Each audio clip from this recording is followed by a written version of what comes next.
Bab 506. Keadaan cucu ini saat ini, dan generasi kedua kaya yang merampok di YouTube beberapa waktu lalu, benar-benar cocok. Fredman meminumnya, menyeka mulutnya, dan buru-buru berkata, di mana obatnya? Cepat! Berikan padaku. Charlie mengambil 1 liter sup obat hitam kental dari tangan pelayannya, dan menaburkan sedikit sisa makanan yang baru saja diambil dari pil di ujung jarinya. Setelah itu, dia tersenyum dan membawakan sup obat untuk Fredman, dan berkata sambil tersenyum, ayo, Fredman, tolong. Ada bau yang menyengat di mulut Fredman. Pada saat ini, dia tidak sabar untuk menutupi dengan sedikit bau lain, jadi dia mengambil sup dan menyesapnya. Seteguk sup obat ini hampir tidak membuatnya pingsan. Dia belum pernah merasakan sesuatu yang begitu pahit dalam hidupnya. Rasanya sangat pahit. Seperti 10,000 botol irisan licorice meleleh ke dalam mangkuk sup obat ini. Dan sup obat ini tidak hanya pahit, tetapi juga gosong. Lidah yang terbakar di mulut menjadi mati rasa, dan kemudian seluruh mulut mati rasa. Minum ke dalam perut, seluruh perut terasa seperti minum asam sulfat, tidak nyaman terbakar. Namun, pada saat yang sama ketika dia meminumnya, Fredman segera merasakan panas yang berbeda menyebar dari perutnya ke bawah. Rasa sakit di sana segera hilang. Hei! Sungguh dewa sialan. Fredman sangat bersemangat, dia tidak peduli hantu itu akan mati, jadi dia menuangkannya. Saat diminum, ampas di dasarnya setebal pasta wijen hitam, dan saat diminumnya menempel di mulut. Itu tidak nyaman. Namun, dia menelan semua ampas obat ke dalam perutnya demi efeknya. Saat ini, seluruh mulutnya mati rasa sampai mati. Dia tidak tahu bahwa saat ini pengecapnya habis terbakar oleh sup obat hantu. Apa yang dia makan dalam beberapa bulan ke depan pasti akan terasa hambar. Terlebih lagi, mulutnya akan selalu mati rasa, dan rasa sakit yang membara sudah cukup baginya. Lebih penting lagi, obat ini membakar lambung dan usus. Dalam beberapa bulan ke depan, dia memperkirakan akan mengais beberapa kali dalam sehari. Singkatnya, akan ada dosa. Namun, Fredman tidak memiliki tenaga untuk mengalami ketidaknyamanan di tempat lain sekarang. Dia semakin merasa bahwa bagian yang menyakitkan dari ulkus itu segar dan nyaman, dan keseluruhan orang itu tampak jauh lebih mudah. Luar biasa, rasanya efektif. Fredman sangat gembira dan segera melepas celananya di depan semua orang. Ketika dia meliriknya, dia hampir bersemangat untuk meneteskan air mata, tempat di mana keburukan awalnya ada, sembuh dengan cepat. Ini sungguh luar biasa. Saat ini, Charlie berkata dengan tenang, Maagmu seharusnya sudah sembuh. Tapi sarafmu nekrotik. Pasti sangat sulit untuk mendapatkan kembali kekuatan Anda di masa depan, dan saya menyarankan Anda untuk tidak meminum obat itu tanpa pandang bulu, jika tidak mungkin akan ada pengalaman yang sama lagi. Fredman mengangguk berulang kali. Sejak akarnya mulai membusuk, dia tidak lagi berharap untuk mendapatkan kembali kejayaannya. Selama dia bisa membiarkannya tetap di sana, dia sudah puas. Saya baik-baik saja sekarang, akar saya dipertahankan. Charlie berkata dengan lemah saat ini, Fredman, kamu harus bersyukur bahwa di pelelangan hari itu, aku mengambil ginseng ungu premium berumur 300 tahun, bukan kamu. Sebaliknya, dengan kondisi Anda. Jika Anda mengambil ginseng ungu premium berusia 300 tahun, saya khawatir ginseng itu akan langsung membusuk di sana. Tidak memberimu waktu. Fredman ketakutan setelah beberapa saat. Saat ini, di depan Charlie, dia tidak berani berpura-pura dipaksa, dan dia hanya bisa berkata dengan hormat, terima kasih. Tuan Wade atas penyelamatanmu. Charlie berkata, karena kamu sudah pulih sekarang, tidak perlu mempermalukan keluarga Wade, kan? Tentu saja, tentu saja. Fredman mengangguk berulang kali. Meskipun saya telah mengalami banyak kejahatan, karena akarnya telah sembuh, memang tidak perlu untuk terus berbicara dengan Wade. Sekarang dia penuh dengan kesedihan untuk Aurous Hill, seolah dia telah datang ke Aurous Hill dan hidupnya belum lebih baik. Saat ini, akarnya juga diawetkan. Jauh di lubuk hatinya, dia ingin kembali ke Eastcliff dan meninggalkan tempat sedih Aurous Hill selamanya. Bab 507. Setelah mengalami begitu banyak kesalahan, Fredman benar-benar ingin pulang. Selain itu, dia tahu bahwa dia tidak dapat menemukan cara untuk memulihkan kejayaannya di Aurous Hill, jadi dia ingin kembali ke Eastcliff lagi untuk melihat apakah dia dapat menemukan seorang ahli. Satu hal lagi yang sangat penting. Ibunya hampir berusia 84 tahun. Sebagai anak tertua, ia harus kembali merayakan hari ulang tahunnya. Namun, ibunya memintanya untuk mengundang Tianqi, Tetapi sekarang tampaknya Tianqi masih tidak memaafkannya. Namun, dia masih bertanya pada Tianqi dengan ragu-ragu. Paman, ini akan menjadi pesta ulang tahun ibu saya dalam beberapa hari. Saya ingin tahu apakah Anda bisa datang ke East Cliff untuk menikmatinya? Tianqi berkata dengan hampa. Fredman, aku sudah memberitahumu bahwa tidak ada hubungan antara aku dan keluarga Wilson, jadi kamu tidak perlu membuang-buang lidah lagi tentang pesta ulang tahun. Fredman mendesah pelan dan mengangguk. Meskipun dia ingin menjatuhkan Tianqi tuan tua yang buruk ini ke tanah, dia masih berkata dengan sangat rendah hati.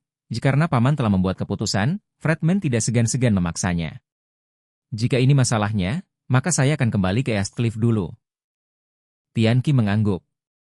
Fredman meliriknya, lalu menatap Charlie. Giginya digelitik oleh kebencian, tapi masih tidak mengatakan sepatah kata pun, mengambil pengawalnya, dan pergi dengan kotor. Melihat Dewa Wabah akhirnya pergi, Yongzheng benar-benar lega. Selain itu, dia menemukan bahwa dia sebenarnya mendapat resep yang bagus karena berkah terselubung. Ternyata sariawan bisa diobati dengan belasan sop obat tradisional dan dipadukan dengan pengobatan air seni sendiri. Ini luar biasa. Jika ada yang memiliki hal seperti itu di masa depan, maka dia bisa memperlakukannya sepenuhnya. Memikirkan hal ini, dia buru-buru melangkah maju dan berkata dengan hormat, Tuan. Wade benar-benar seorang dokter jenius Aurous Hill, dan keterampilan medisnya dikagumi. Hari ini, berkat tindakan Tuan Wade, keluarga Wei saya bisa bertahan. Keluarga Wei akan mengingat kebaikan Tuan Wade selamanya. Yang lain juga menundukkan tangan dan memberi hormat kepada Charlie. Terima kasih, Tuan Wade, karena telah menyelamatkan keluarga Wei dalam api dan air. Kami berterima kasih. Charlie melirik mereka, dan berkata dengan ringan, aku di sini bukan untuk mendengar bahwa kamu berterima kasih padaku. Dengan itu, Charlie menunjuk ke arah Liang dan berkata kepada Yongzheng, karena Liang telah menyelesaikan masalah keluarga WMU, seperti yang kau katakan, dia seharusnya menjadi ketua dari WS Pharmaceutical sekarang, kan? Kapan Anda akan pergi untuk pengumuman resminya? Ketika Yongzheng mendengar ini, jejak ketidakpuasan melintas di matanya. Dia adalah kepala keluarga Wei. Kapan giliran orang luar untuk minum? Selain itu, bagaimana mungkin mendapatkan spesies liar itu sebagai ketua WS Pharmaceuticals? Barena di samping juga sangat marah. Orang luar ini benar-benar keterlaluan. Membantu spesies liar itu untuk menjadi ketua? Apakah dia tidak tahu bahwa dia adalah putra tertua dari keluarga Wei? Liang, yang telah dihina selama separuh hidupnya, sangat bersemangat saat ini, dan matanya penuh rasa terima kasih ketika dia menatap Charlie. Saat ini, dia sudah menganggap Charlie sebagai orang tua kedua. Namun, Yongzheng tersenyum saat ini, dan berkata dengan tidak tergesa-gesa, Tuan Wade, untuk memberitahu Anda, ini adalah urusan keluarga-keluarga Wei, belum lagi pengangkatan ketua dewan, yang sangat penting, dan kami harus mempertimbangkan pertimbangan jangka panjang. Bab 508. Yang dia maksud adalah kau, Charlie, hanyalah orang luar, jangan ikut campur dengan keluarga Wei. Ketika Liang mendengar ini, kegembiraannya langsung jatuh ke dalam gudang es. Dia akhirnya menyadari bahwa dia telah ditipu. Dan itu menyedihkan. Ayah sama sekali tidak siap memberinya kesempatan. Bahkan jika dia mengeluarkan ginseng salju berharga yang ditinggalkan ibunya untuknya, bahkan jika dia memohon pada Charlie untuk menyelamatkan keluarga Wei, ayahnya tetap tidak akan menjadikannya ketua. Pada saat ini, Charlie mengerutkan kening, menatap Yongzheng, dan bertanya dengan dingin, apa? Apakah kamu ingin menyesal? Yongzheng buru-buru berkata, Tuan Wade, kamu tidak tahu apa-apa tentang ini. Apa yang saya katakan kepada kedua anjing saat itu adalah bahwa jika ada yang bisa membantu keluarga menyelesaikan masalah ini, siapapun yang memiliki kesempatan untuk menjadi ketua dewan, Liang berkontribusi pada keluarga hari ini. Tentu saja, saya akan membuat catatan untuknya. Ketika ketua dipilih di masa depan, dia secara alami akan memiliki kesempatan yang lebih baik untuk menang. Retorika Yongzheng benar-benar nakal. Siapapun yang memecahkan krisis dapat menjadi ketua dewan, dan dia mengubah klaimnya bahwa siapapun yang menyelesaikan krisis akan memiliki kesempatan untuk menjadi ketua. Ini, yang memiliki kesempatan, dia mengambil inisiatif dari semuanya sepenuhnya di tangannya sendiri, yang seperti meletakkan koin di tangan, dan mulai dengan itu. Koinnya positif, dan koinnya terbalik. Sebaliknya, siapa yang bisa memenangkannya? Barena di sampingnya juga sedikit marah saat ini. Bagaimanapun, Fredman sudah pergi, dan krisis telah diselesaikan. Dia tidak begitu takut pada Charlie lagi. Dia hanya berseru, Charlie, urusan keluarga-keluarga Wei kita. Ini tidak ada hubungannya dengan orang luar. Jika Anda berkenalan, keluarlah, keluarga Wei masih tidak punya kesempatan untuk bermain liar. Yongzheng juga merupakan jenis anjing tua yang mempekerjakan orang ke depan, bukan ke belakang. Melihat putranya telah keluar dan merobek wajahnya, dia hanya berkata langsung, sejujurnya, saya sama sekali tidak bisa memberikan obat-obatan Wei kepada spesies liar dari Gunung Changbai ini, saya telah bermain dengan banyak wanita dalam hidup saya. Ibu liar ini adalah yang kedua. Sial, dia hanya seorang gadis desa. Jika saya tidak muda dan seksi, saya akan merasa tidak nyaman berada di dekatnya. Ketika Liang mendengar ini, dia berteriak dengan marah. Bagaimana kamu bisa mengatakan itu kepada ibuku? Yongzheng memelototi alisnya dan berteriak dengan dingin. Kenapa? Apakah Anda masih ingin menggonggong gigi dengan saya? Benar-benar spesies liar yang asing. Dalam hal ini, keluarga Wei telah membesarkanmu selama bertahun-tahun, dan kamu tidak tahu bagaimana membayar kami. Dalam upaya sia-sia bisnis keluarga-keluarga Wei? Menurutku, kamu akan keluar dari keluarga Wei mulai sekarang. Liang menunduk dan berdiri dengan cemberut di samping. Jauh di lubuk hatinya, dia telah menerima kegagalan. Dia menyalahkan dirinya sendiri karena naif dan mempercayai kata-kata Yongzheng. Karena itu, tidak masuk akal untuk tinggal di rumah Wei, jadi lebih baik kita memutuskan hubungan dengan mereka. Memikirkan hal ini, Liang mengepalkan tinjunya, mengertakkan gigi dan berkata, oke. Mulai sekarang, aku dan keluargamu akan sangat ramah. Barena sangat gembira di dalam hatinya, dan berkata sambil menyeringai. Jika kamu spesies liar, kamu masih harus mati bersama kami. Kami ingin mengusir Anda sejak lama, tidakkah Anda tahu? Setelah membesarkanmu selama bertahun-tahun, sungguh sangat menyia-nyiakan makanan. Charlie memandang Yongzheng dan bertanya dengan suara dingin, Wei, apakah kamu secara terang-terangan meminta balas dendam? Yongzheng berkata dengan jijik, ini adalah urusan keluarga Wei, dan itu tidak ada hubungannya dengan Anda. Keluarga Wei tidak menyambutmu sekarang. Keluar dari sini. Yongzheng sama sekali tidak percaya dengan latar belakang Charlie, tapi ada resep yang bisa menyembuhkan penyakit Fredman. Orang seperti itu pasti tidak akan bisa merawat dirinya sendiri. Apalagi sekarang penyakit Fredman sudah sembuh, dan dia juga sudah meninggalkan keluarga Wei.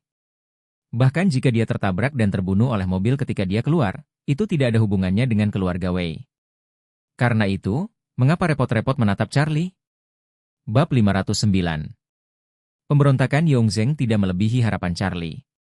Selama ada lebih dari satu anak dalam keluarga, sulit bagi orang tua untuk memperlakukan setiap orang dengan adil. Ini adalah sifat manusia.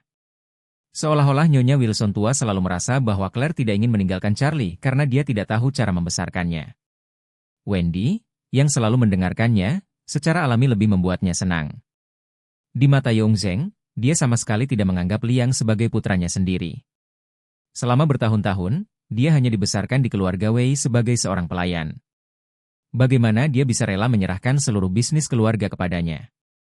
Saat ini, Charlie menatap Yongzheng dan bertanya dengan suara dingin, saya akan memberi Anda satu kesempatan terakhir untuk memberikan kepemimpinan kepada orang yang tepat.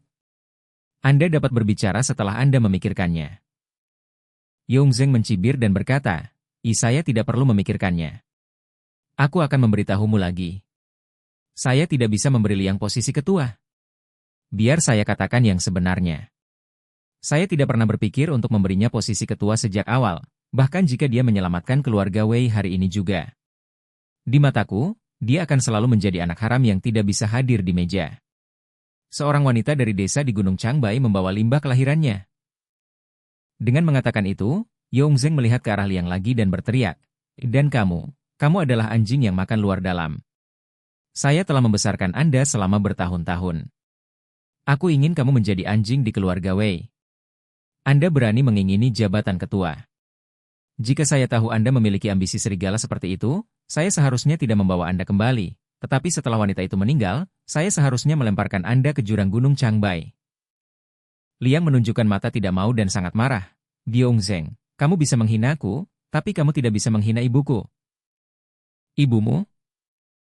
Yongzheng berkata dengan nada menghina, seorang gadis desa di kaki Gunung Changbai, yang tidak mengukur kekuatannya, masih bermimpi untuk menikah denganku, memikirkannya hanya akan membuatku muak. Liang gemetar karena amarah dan urat biru yang keras, dan berteriak dengan marah, Yongzheng, kamu telah menghina ibuku berulang kali, aku berkelahi denganmu. Saat dia hendak bergegas, tiba-tiba Charlie menghentikannya dan berkata dengan enteng, jangan lakukan apapun dengan omong kosong seperti ini. Anda, sebagai kepala keluarga Wei dan ketua perusahaan farmasi Wei, tidak akan membiarkan seseorang bergosip. Saat Charlie mengatakan ini, semua orang yang hadir tercengang. Yongzheng terkejut pada awalnya, lalu tertawa keras. Bocah, kamu benar-benar menarik. Apakah kamu pikir kamu memiliki keputusan terakhir tentang keluarga Wei? Charlie mengangguk dan berkata dengan tenang. Ya, hari ini aku mengatakan dia adalah kepala keluarga Wei. Dia adalah kepala keluarga Wei. Yongzheng berkata dengan jijik. Benak, kau telah menyembuhkan Fredman, aku akan memaafkanmu sekali. Sekarang keluar, aku tidak akan peduli padamu. Jika tidak, aku akan memberitahumu bahwa keluarga Wei tidak mudah diacau. Barena juga terus berteriak dari samping. Charlie, aku belum memperhitungkanmu terakhir kali. Jika Anda tidak tahu cara berpromosi hari ini, maka saya bahkan akan menghitung manfaatnya bersama Anda. Charlie melangkah maju, menamparnya berputar-putar. Tidak ada yang mengira Charlie akan melakukannya. Semua orang di keluarga Wei akan bergegas. Charlie tidak hanya tidak takut sama sekali, tapi dengan sombongnya berkata dengan dingin, jikamu akan mendengarkan aku. Mulai hari ini dan seterusnya, aku, Charlie akan secara resmi mengejar Yongzheng, Barena, dan putranya. Saya memberi perintah membunuh. Siapa di antara Anda yang tidak takut mati, Anda dapat membela mereka. Saya tidak keberatan menambahkan beberapa nama lagi ke urutan pembunuhan. Urutan kejar-kejaran di dunia bawah tanah seperti yang fantastis di film Hong Kong. Setelah perintah pengejaran dikeluarkan dan hadiah ditambahkan, seluruh dunia bawah tanah akan dimobilisasi untuk memburu para korban untuk mendapatkan hadiah yang tinggi. Sekarang Ichiro, yang memelihara seekor anjing di kandang Orvel, diperintahkan oleh saudaranya untuk membunuh di Jepang. Jumlah hadiahnya hanya 50 juta. Sudah ada banyak orang yang siap pindah. Jika hadiahnya adalah 50 juta kepala keluarga Wei ayah dan anak, maka mereka tidak akan damai dalam hidup ini. Ketika Yongzheng mendengar bahwa Charlie akan mengejarnya dan putranya, dia langsung mencibir. Ya, apakah menurutmu kamu hebat? Keluarga Wei saya setidaknya bernilai 1 miliar. Saya dapat mengambil 1 miliar dan mengejar Anda lagi. Perintah pembunuhan yang lebih kuat. Charlie berkata dengan jijik, jikamu sampah, kamu tidak memenuhi syarat untuk mengejar perintah pembunuhan. Dengan mengatakan itu, Charlie mengeluarkan ponselnya dan menelepon Tuan Orvel secara langsung. Segera, telepon disambungkan, dan Orvel dengan hormat bertanya, Tuan. Wait, apa perintahmu? Charlie berkata, EMR Orvel, beri aku perintah kejar. Saya ingin memburu Yongzheng dan Barena putranya. Hadiah 100 juta. Ini akan berlaku hari ini jam 12 pagi. Tuan Orvel segera berkata, Tuan. Wei, jangan khawatir, saya akan memberitahu seluruh kota. Bab 510. Segera setelah itu, ponsel Barena memunculkan pesan WeChat dengan panik. Dia memiliki grup WeChat dengan keluarga yang memiliki hubungan baik dengan keluarga Wei. Sekarang kepala keluarga ini sudah gila. Barena, bagaimana caramu memprovokasi Orvel? Sekarang dia menawarkan bonus 100 juta, dan dia menginginkanmu dan kepala ayahmu. Efektif malam ini. Wajah Barena menjadi gelap, dan hatinya kaget dan takut. Sebelum dia dapat membalas, pesan lain telah diposting di grup. FCK, Solomon White, patriark dari keluarga kulit putih, telah menambahkan bonus 100 juta ke keluarga Wei dan perintah pengejaran putranya ke arena. Qin Gang, patriark keluarga Qin, juga telah mengambil tindakan, dan bonusnya sekarang telah meningkat menjadi 300 juta. Tuhanku! Keluarga Song juga telah mengambil tindakan. Mereka langsung menambahkan 200 juta, dan sekarang bonusnya 500 juta. Wajah Barena sangat pucat, ponselnya langsung jatuh ke tanah dan layarnya pecah. Yongzheng di samping buru-buru bertanya, Barena, apa yang terjadi? Barena berkeringat deras, dan mengatakan masalah itu kepada Yongzheng dengan panik. Ketika Yongzheng mendengar kata-kata ini, dia sangat ketakutan. Apa yang terjadi? Mengapa pemuda ini begitu berpengaruh? Orvel adalah satu-satunya yang memandangnya, dan keluarga putih dan keluarga Qin juga menunjukkan kesopanan mereka kepadanya. Yang lebih menakutkan adalah bahwa keluarga Song, keluarga terbesar di Aurous Hill, harus menyanjungnya. Apa asal-muasal orang ini? 500 juta bonus, begitu banyak uang ditempatkan di sini, Dia takut dunia bawah tanah negara itu akan memperlakukan dia dan putra-putranya sebagai harta karun. Dia sangat ketakutan kali ini. Melihat Charlie dengan ekspresi acuh tak acuh, kakinya melembut dan dia langsung berlutut di tanah. Wajahnya dipenuhi keringat dingin, dan seluruh tubuhnya gemetar tak terkendali. Pak! Wait, kasihanilah! Kasihanilah! Yongzheng juga berlutut di tanah dan mulai memohon. Tuan. Wait, saya salah. Saya tidak tahu yang mulia. Mohon maafkan saya. Saya tidak akan pernah berani melakukannya lagi. Saya bersedia menjadi anjing untuk Anda. Charlie memandang mereka dengan dingin, dan berkata dengan ringan, kamu ingin hidup sekarang? Apakah kamu tidak sombong sekarang? Yongzheng segera menampar dirinya sendiri, menangis dan berkata, Tuan. Wait, saya selalu bingung. Saya tidak mengubah pikiran saya sekarang. Mohon maafkan saya. Setelah berbicara, Yongzheng segera berkata, Tuan. Wait, mulai sekarang Liang akan menjadi ketua farmasi Wei dan kepala keluarga Wei. Apakah kamu puas sekarang? Charlie berkata dengan ringan, jika kamu mengatakan itu ketika aku bertanya lebih dulu, aku akan puas. Tapi jika kamu mengatakannya sekarang, aku tidak begitu puas. Yongzheng menakuti hatinya, dan buru-buru bertanya, Tuan. Wait, bagaimana Anda bisa puas? Charlie memandangnya dan berkata dengan dingin dengan wajah pucat barena, bukankah kamu 10,000 orang yang memandang rendah Gunung Changbai dan Liang, wanita yang dibesarkan di bawah Gunung Changbai? Kalau begitu, kau dan putra sulungmu, dalam kehidupan ini pergilah ke Gunung Changbai untuk menggali ginseng, dan kau tidak bisa meninggalkan Gunung Changbai selamanya. Berbicara tentang ini, ekspresi Charlie menjadi sangat dingin, dan dia berkata kata demi kata, dengarkan aku seumur hidup, kamu tidak bisa meninggalkan Gunung Changbai.